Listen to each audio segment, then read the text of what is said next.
Bienvenidos, pelayos y visitantes. En esta ocasión vamos a hablar de los celtíberos. Hemos pasado el mes de octubre celebrando el especial de Halloween, que era una fiesta que venía de los celtas, y los celtas impregnaron la cultura de todos los habitantes de la península ibérica salvo el Levante peninsular. Pero, ¿quiénes eran estos celtíberos? ¿De dónde venían o cómo surgieron? Vamos a descubrir esto en un periquete. ¡Vamos a ello!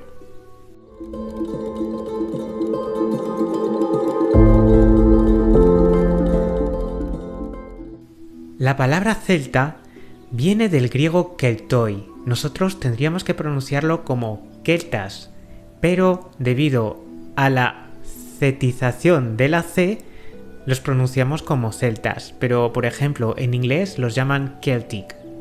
Los keltoi eran unas tribus que para los griegos habitaban más al norte del Danubio y con las que tenían algunos que otros rifirrafes y saquearon en alguna que otra ocasión el santuario de Delfos incluso. También los encontraron en Massalia, actual Marsella, en Francia, y también parece que en el extremo suroccidental de la península ibérica se toparon con un pueblo que se le conoce como Celtici. Los romanos, sin embargo, los conocían como galos. De aquí vienen topónimos como Galia, que es lo que era Francia, Galicia, nuestra comunidad autónoma, Portugal, puerto de los galos, Gales, en Gran Bretaña, y también está el idioma gaélico, que es el idioma celta que hablan tanto en Irlanda como en algunas zonas de Escocia. Pero a pesar de toda esta información, los celtas escribieron muy poco, por lo que toda la información que tenemos viene de parte de los griegos y de los romanos. Es por eso que tenemos que ser conscientes de que todo lo que sabemos sobre ellos respecto a las fuentes escritas está escrito bajo un sesgo de una persona ajena a ellos. Los celtas, al contrario que los romanos, no constituían en sí una civilización, sino que era un conglomerado de pueblos que a su vez se diferenciaban entre sí y que se mezclaron con otros pueblos autóctonos de otras zonas, y estos dieron también otras diferencias culturales. Los celtas no constituyeron una civilización como la que pudo ser Roma o la antigua Grecia. Sin embargo, se asemejaba más un poco a esta última citada, la de los griegos, pues los griegos se organizaban en polis y los celtíberos se organizaban en sus castros, en sus ópidas. Las ópidas son como ciudades fortificadas que se construían en un alto con un motivo defensivo contra otros pueblos e incluso contra otros vecinos galos o celtas, ya que para ellos era una costumbre la batalla y la lucha. Era un pueblo guerrero, tenía intrínseca en su cultura la batalla, e incluso Alejandro Magno los encontró en la zona del Danubio, y viendo que estos no estaban nada atemorizados por el ejército del emperador macedonio, Alejandro Magno les propuso un pacto de no agresión. Pero bueno, ¿de dónde narices viene esta gente de la que sí tenemos información, pero no sabemos de dónde viene?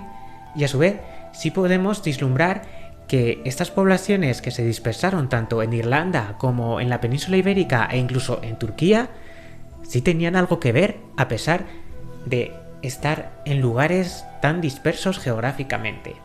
Bien, la primera pista que tenemos es su lengua. Su lengua es una lengua indoeuropea, es decir, está emparentada con todas las lenguas europeas excepto el vasco. Todas estas lenguas, al parecer, vinieron de la zona de los Urales y de las estepas ucranianas en la zona de Rusia y Ucrania, y estos pueblos se dispersaron hacia Europa y hacia Irán hasta la ribera del río Indo.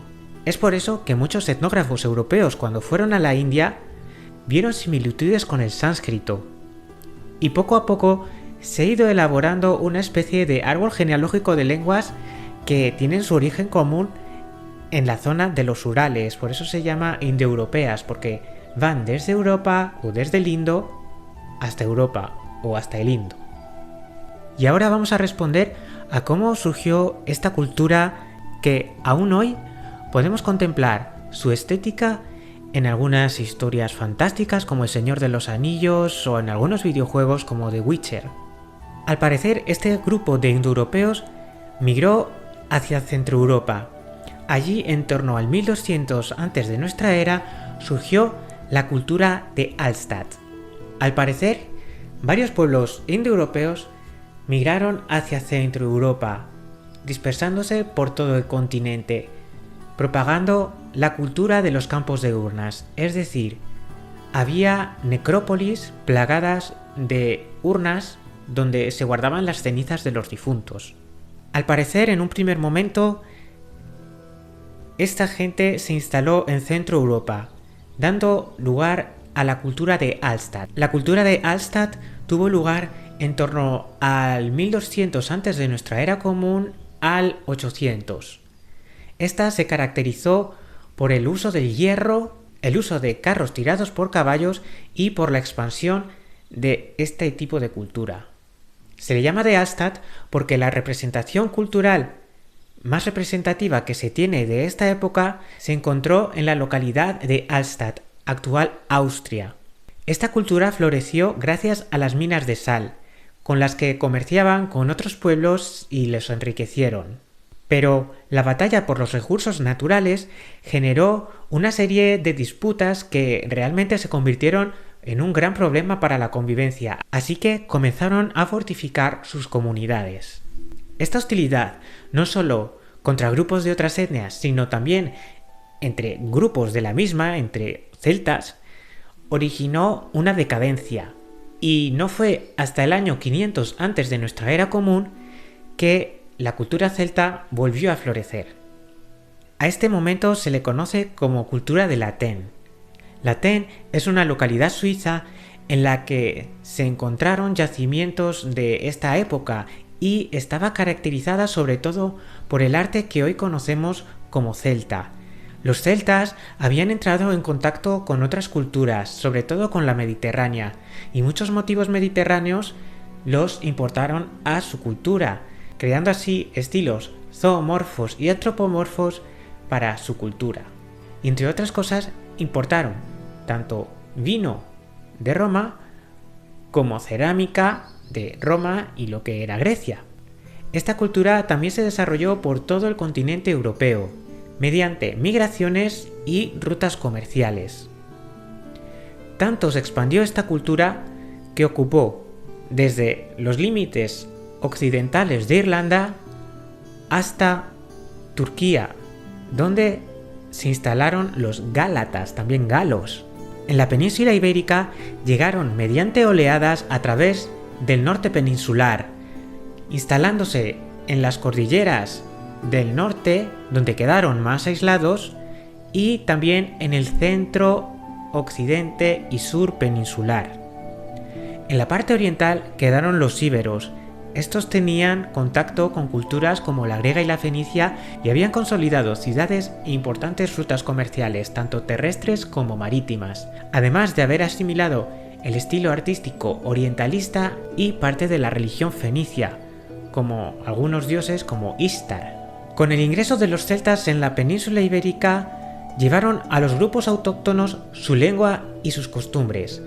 No se sabe si por su cultura belicista llegaron a someter e incluso a reemplazar a los grupos autóctonos de la península ibérica, pero en cualquier caso se baraja más una especie de asimilación entre ambos grupos. Los celtas eran politeístas y en cierto modo también eran animistas, pues al contrario que los griegos o los romanos, no tenían un panteón fijo, por así decirlo, sino que cada pueblo, cada castro, cada ópida tenía sus propios dioses locales. Sin embargo, había algunos que todos ellos compartían. Estaba Epona, que era la diosa de los caballos, o estaba el dios Lugh, del que tenemos constancia tanto en Irlanda como en la Galia, como en el mismo Teruel, lindando con la frontera ibérica. Y ya centrándonos sobre Huerta Pelayo, este se encontraría sobre lo que fue el área de influencia de los celtíberos. Los celtíberos como la propia palabra indica, era una especie de mezcla entre celtas e íberos. Es decir, la población autóctona que allí vivía puede que no hablase íbero, sino que hablase una lengua aparte o una lengua hermanada al íbero o incluso una especie de dialecto. Sin embargo, este desapareció con la llegada de los celtas. La cultura celta impuso su lengua. Sin embargo, los íberos de Oriente también impregnaron la cultura celta de este área. Y gracias a ello, hoy podemos conservar palabras celtas que de alguna otra forma no se habrían conservado porque los celtas no tenían una tradición de escritura y en algunas ocasiones sus alfabetos eran rayas que a veces no se puede ni entender lo que pusieron. Los celtíberos escribieron sobre todo textos judiciales. Se conservan las téseras de hospitalidad, con las cuales un individuo podía demostrar que gozaría de la hospitalidad de una comunidad uniendo las dos partes de estas téseras. También asimilaron de los íberos la moneda. Llegaron a utilizar monedas íberas e incluso en algunas ocasiones a crear sus propias monedas. Y en el caso celtíbero se destaca su visión de la muerte. Al parecer, los celtíberos se incineraban si morían por muerte natural. Sin embargo, si morían en combate, dejaban los cuerpos en el campo de combate a la espera a que las aves de rapiña, en concreto los buitres, acabasen consumiendo su cuerpo, porque decían que una vez que el buitre ingería la carne de esa persona caída en combate, alzaba el vuelo y acercaba el alma del héroe caído en combate a los dioses celestes. Esto de los dioses celestes también fue traído por los pueblos indoeuropeos, ya que el concepto de un dios padre celeste viene importado de estos pueblos. Los celtíberos tenían una visión algo más feminizada de la sociedad, de lo que la tenemos hoy en día o de la que lo tenían los propios romanos. Los romanos muchas veces consideraban a los celtas y a los celtíberos como salvajes por el hecho de que dejaban gobernar a mujeres, y además también los consideraban salvajes porque entre celtíberos parece que mantenían relaciones entre personas del mismo sexo y no siempre se respetaba la exclusividad matrimonial, no significando esto algo malo para la unión en sí. Es decir, un celtíbero podría estar con una celtíbera para tener su prole, pero este podría tener una amante o un amante o varios y poder disfrutar de su vida sexual como el que se va a jugar al pádel. Y esto, para los romanos, que bebían mucho de la cultura griega y que eran tremendamente machistas y que para ellos las mujeres eran posesiones, las llamaban prima, secunda, tercia, o sea, las numeraban a las hijas, pues les resultaba algo horrible. Los celtíberos tenían sobre todo diosas madres. Cada comunidad tenía su propia diosa madre. ¿Recordáis las madres de las que os hablé en los vídeos del especial sobre María Magdalena? Al parecer, en Huerta Pelayo, los celtíberos puede que se hubiesen instalado en lo que hoy se conoce como los casaricios. ¿Por qué? Porque si cogemos un mapa físico, vemos que el territorio más alto que existe en todo el entorno son los casaricios. Es un territorio algo llano, pero que está en un alto y que tanto en Armayones como en Huerta Pelayo como en Zaurejas no hay otro punto que sea más alto que ese. Es más, existe aún un punto más alto, que es el Pozo de Armayones. Es unos cuantos metros más alto, no es mucho más alto, pero como ya os dije en vídeos anteriores, los celtas adoraban puntos geográficos clave, ya sean la cima de un monte, un manantial, un pozo, y aquí tenemos una mezcla de ambos. Es el punto más alto de ese territorio y que a su vez tiene un pozo. También en estas zonas de Armayones y Ocentejo encontramos minas de sal, por lo tanto puede que también la cultura de Latén encontrase en estas minas su industria económica que le hiciese florecer. Por último, tenemos algunas tradiciones de los celtíberos que han calado hasta nuestros días. Tenemos la víspera de Todos los Santos, de los que os hablé en el anterior vídeo. También, por ejemplo, tenemos la danza de paloteos en Armayones, que es una danza de carácter marcial en la que los celtíberos bailaban con espadas, pero hoy en día se ha sustituido por palos. Al parecer, la leyenda de la sirena del Pozo de la Vega y la del tío Lobero Baños tienen similitudes con otras historias que se cuentan en unas zonas algo menos afectadas por la romanización y que conservan carácter más céltico. Y en Huerta Hernando encontramos una estela latina en la que un romano dedica ese monumento a un celtíbero llamado Turranio de la tribu de los Otesgos. Y finalmente, el ocaso de la civilización celtíbera llegó con la romanización, de la que hablaremos en el siguiente vídeo. Si queréis apoyar el canal o si os ha gustado el vídeo, dejad un comentario en la caja de comentarios. Haced clic sobre me gusta para indicar que os ha gustado este vídeo, suscribíos al canal y activad la campanita de notificaciones para que os indique cuando estamos subiendo un nuevo vídeo. Una vez más, gracias por estar ahí y nos vemos muy pronto. ¡Hasta la próxima!